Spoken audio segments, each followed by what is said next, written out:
On September 12, 2018, the White House released a briefing statement regarding foreign policy titled Presidential Message to the Congress of the United States.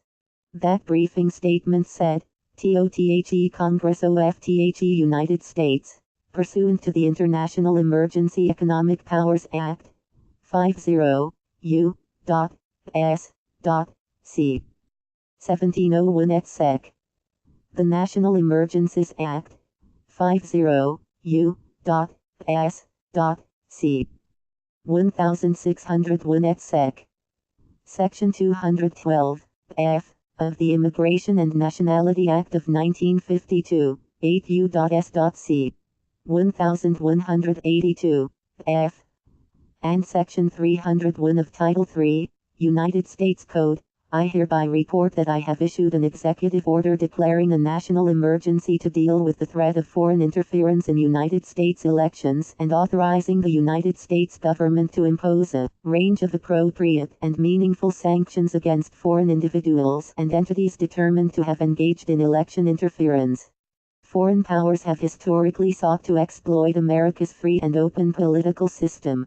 In recent years, the proliferation of digital devices and internet-based communications has created significant vulnerabilities and magnified the scope and intensity of the threat of foreign interference.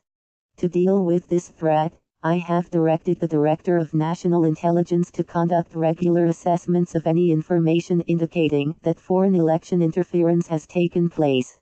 I have also directed the Attorney General and Secretary of Homeland Security to conduct evaluations of the effects of any such interference that targeted election infrastructure or campaign-related infrastructure, and to provide updates and recommendations on appropriate measures to take in response.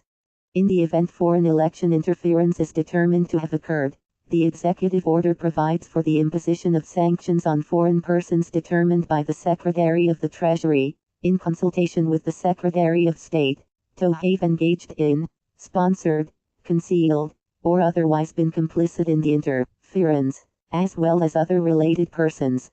The executive order further directs the Secretary of State and the Secretary of the Treasury to develop additional recommended sanctions measures, appropriately calibrated to account for the severity of the interference and any collateral effects on United States and allied financial stability and economic and security interests, targeting companies in significant economic sectors in a country whose government is determined to have engaged in or sponsored election interference.